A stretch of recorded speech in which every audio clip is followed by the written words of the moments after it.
The teacher modeling or focus lesson component within the gradual release of responsibility model allows the teacher to model the content of the new lesson by thinking aloud while demonstrating what's being taught. The teacher must communicate his or her thoughts during the whole modeling process. This will help break down the content in steps for the students.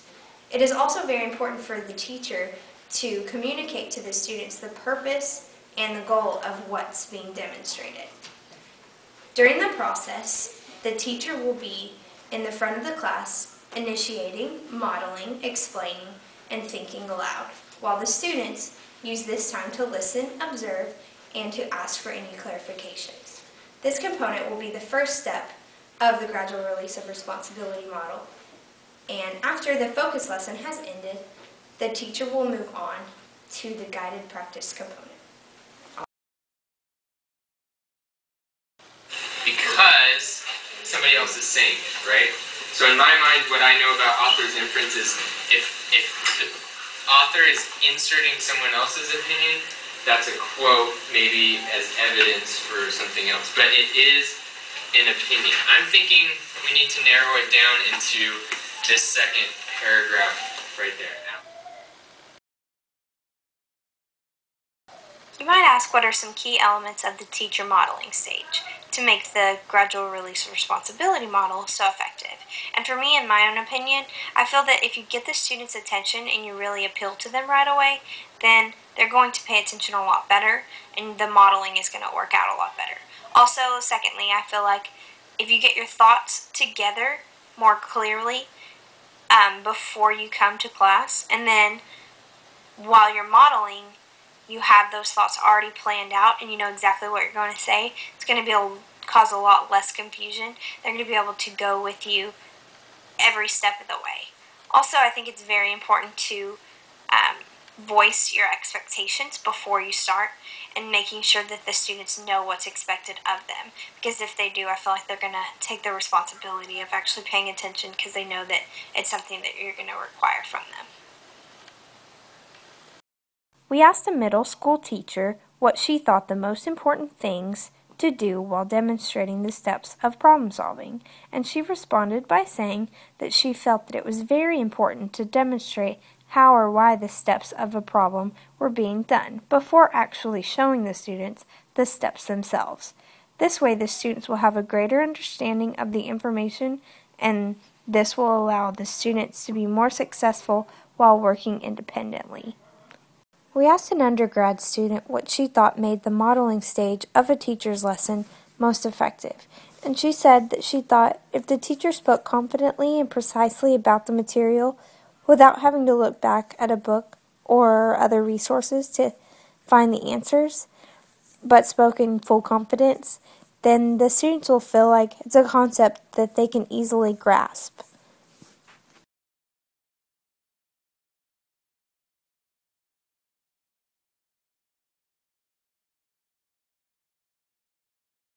The literacy classroom should be a safe, supported place where students try on new forms of literacy after the teacher has modeled these practices. The guided practice approach to instruction should take place in the context of the gradual release of responsibility model that represents a gradual transition from teachers modeling to student responsibility for demonstrating and articulating his or her use of a particular strategy. This is the second step of the gradual release of responsibility model. The next step in the process is the collaborative component.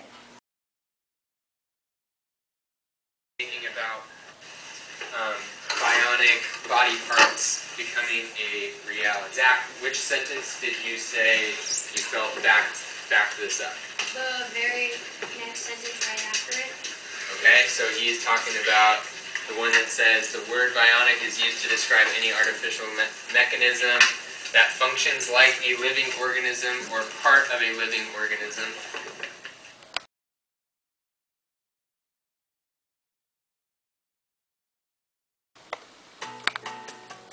May I interview you over your experiences in the classroom with the gradual release of responsibility model? No, not at all. I would love to answer any questions you have. If you were teaching a middle school class, what would be a good activity you could incorporate in your lesson for the guided practice part of the gradual release concept? For a lesson I did last week, I had a guided practice part incorporated in my lesson, and it had some questions that related to the textbook. I answered the first one and thought aloud, modeling how I wanted the students to think. Then I asked the questions and the students, and I answered the questions together. I would call on students to answer independently, slowly relinquishing the responsibility while reassuring the students that they can answer in the safe classroom environment. I then played popcorn, where one student would ask the question and call on another student to answer. If you could recommend a strategy that would help students be more in control of their own learning, what would that strategy be? Please explain in detail. I would recommend learning who the students are first, then assigning them different strategies based on what you think they can learn. Project independent learning goals and work towards those goals in order to set new ones.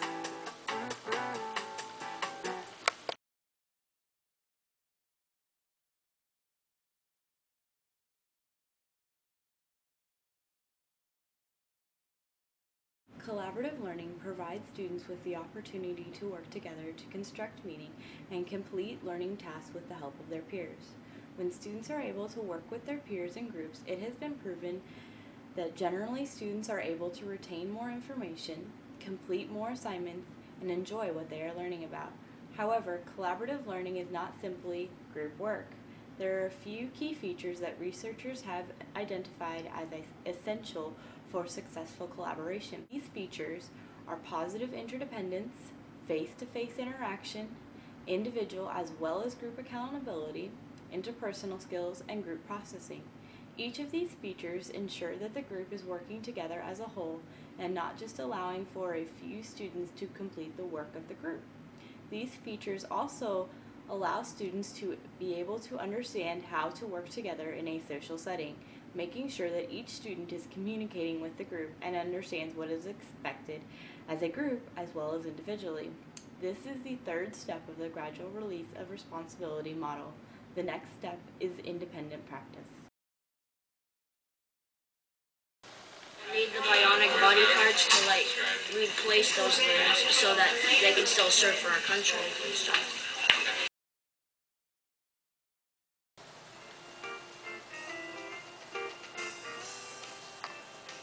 Class, today I am going to ask you some questions over the experiences you have had in your mentor's class and how they relate to gradual release of responsibility. Great, I would love to share. Alright then, Grace. When students work together, is it difficult to not answer their questions and direct them back to their group for answers? No, it is actually quite easy. How did you handle that? By answering their questions with a question, it leads them in the correct direction without actually telling them the answer. Were there class periods where you knew it wouldn't be appropriate to have them find their own answers? If so, what did you do for the class? No, when my students were in their groups, it did not matter how big or small the class or which students were in the class. Each group worked together to find the correct solution. Thanks for sharing, Grace. Do you mind if I ask you a few questions over gradual release of responsibility and how you use it in your classroom? No, not at all. When students work together, is it difficult to not answer their questions and direct them back to their group for answers? How did you handle that? I did not find it difficult to not answer students' questions but did direct them to their group. I think in group work all the students have something to contribute. As this model states, the teacher can help with clarification issues. A teacher can interact with the group to make them think about what they are working on. I think it is important to have the students discuss among themselves to problem solve together. If students began to get frustrated with finding answers, how far did you go in helping them, or did you intervene at all? I think intervention is needed, but I don't think answers need to be given. Open-ended questions can be used to help the students think and process their way to an answer, or where the answer can be found. But it all depends on the subject matter being taught.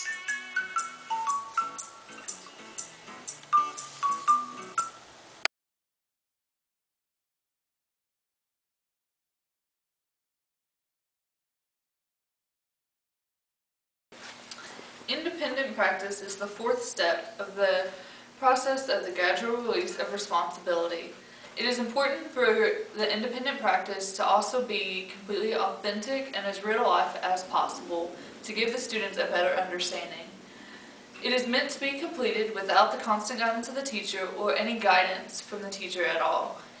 It is meant as well for independent practice to be prior to the assessment and to not be just the assessment.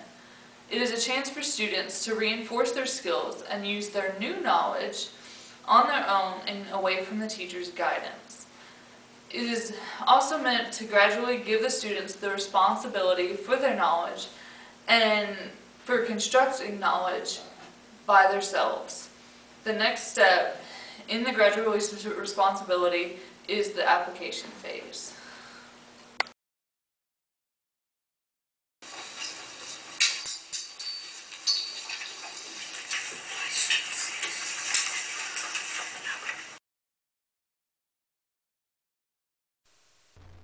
Question 1.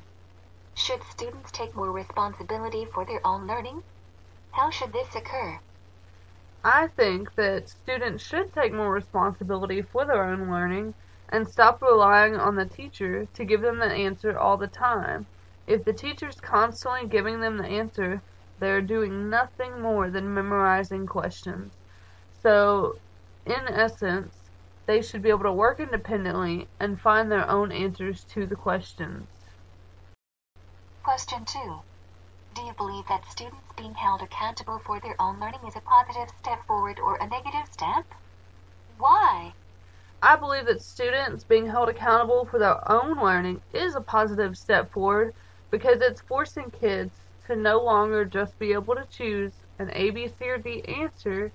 It's making them be able to apply what they're learning and use it outside of the classroom, where in the past they've only been able to really use it on a worksheet or in a word problem in their classroom.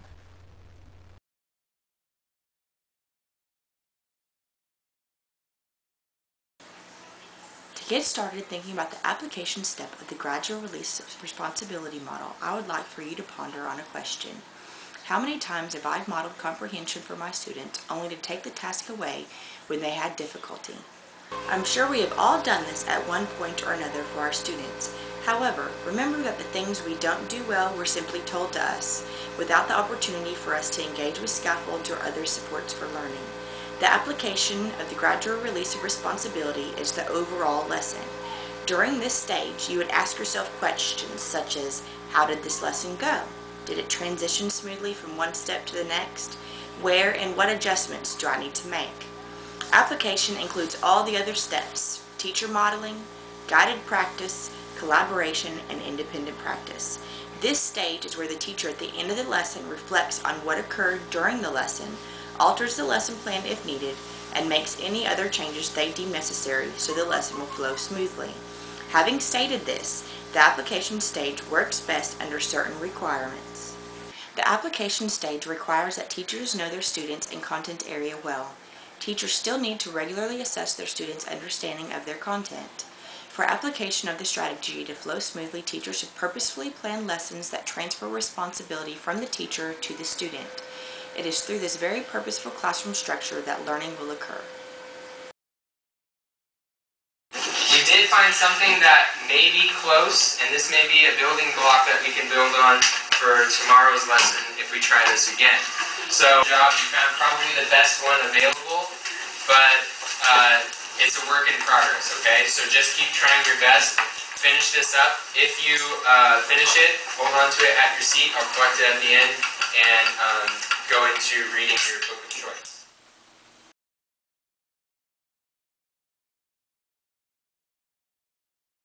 Today I'm interviewing Miss Johnson, a high school art teacher. Do you feel like the gradual release of responsibility technique is effective? Why or why not?